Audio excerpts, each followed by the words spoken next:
اللهم صل وسلم وزد وبارك على رسول الله وآله الأطهار. أعوذ بالله من الشيطان الرجيم. بسم الله الرحمن الرحيم.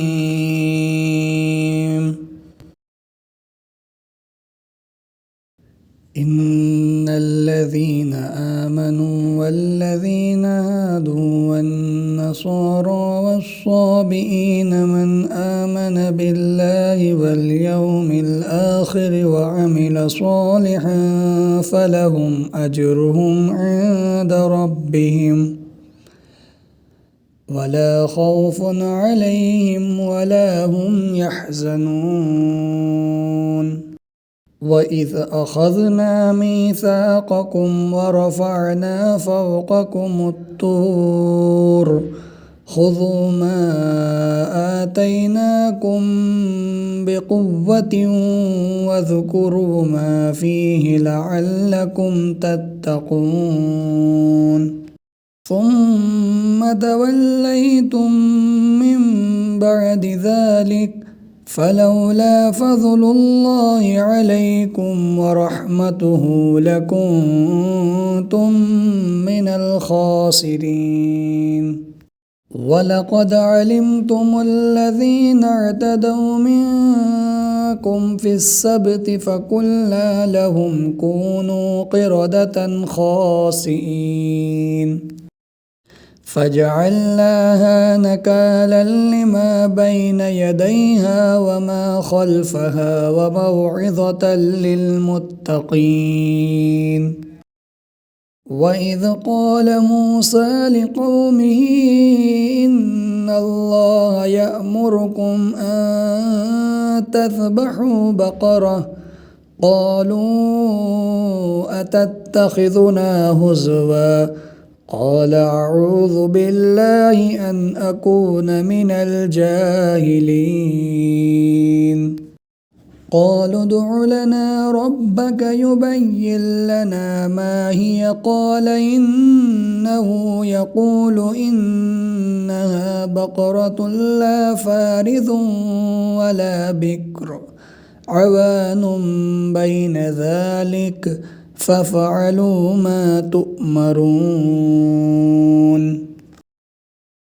قالوا ادع لنا ربك يبين لنا ما لونها قال إنه يقول إنها بقرة صفراء فاكع لونها تسر الناظرين.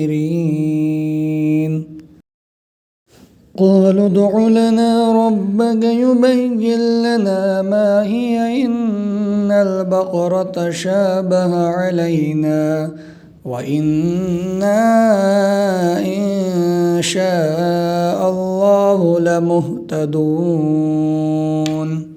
قال إنه يقول إنها بقرة لا ذلول تثير الأرض ولا تسقي الحرث مسلمة لا شية فيها. قالوا الآن جئت بالحق فذبحوها وما كادوا يفعلون. وإذ قتلتم نفسا فادارأتم فيها والله مخرج ما كنتم تكتمون. فقلنا اضربوه ببعضها كذلك يحيي الله الموتى ويريكم آياته لعلكم تعقلون.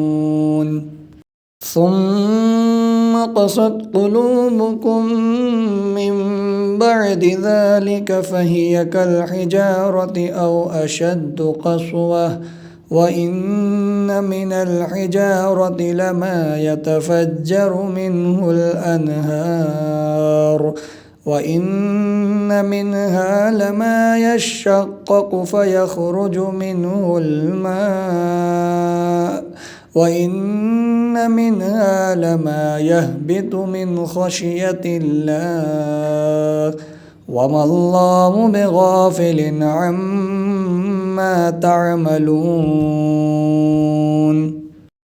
أفتطمعون أن يؤمنوا لكم وقد كان فريق منهم يسمعون كلام الله ثم يحرفونه من بعد ما أقلوه وهم يعلمون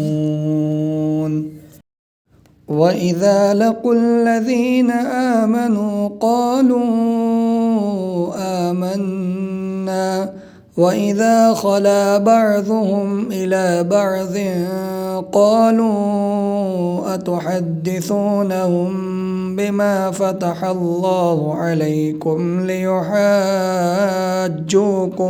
به عند ربكم أفلا تعقلون أولا يعلمون أن الله يعلم ما يسرون وما يعلنون ومنهم أميون لا يعلمون الكتاب إلا أماني وإن هم إلا يظنون فويل للذين يكتبون الكتاب بأيديهم ثم يقولون هذا من عند الله ليشتروا به ثمنا قليلا فويل لهم مما كتبت أيديهم وويل لهم مما يكسبون وقالوا لن تمسنا النار إلا أياما معدودة قل أتخذتم عند الله أحدا فلن يخلف الله أحده أم تقولون على الله ما لا تعلمون بلى من كسب سيئة وأحاطت به خطيئته فأولئك أصحاب النار هم فيها خالدون والذين آمنوا وعملوا الصالحات أولئك أصحاب الجنة هم فيها خالدون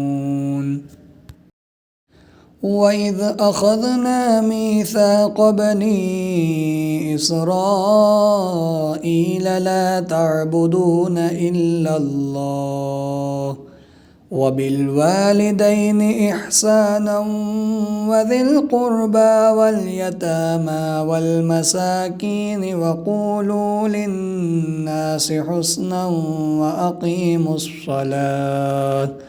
وأقيموا الصلاة وآتوا الزكاة ثم توليتم إلا قليلا منكم وأنتم معرضون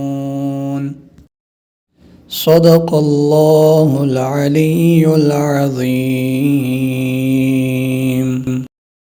اللهم صل وسلم وزد وبارك على رسول الله وآله الأطهار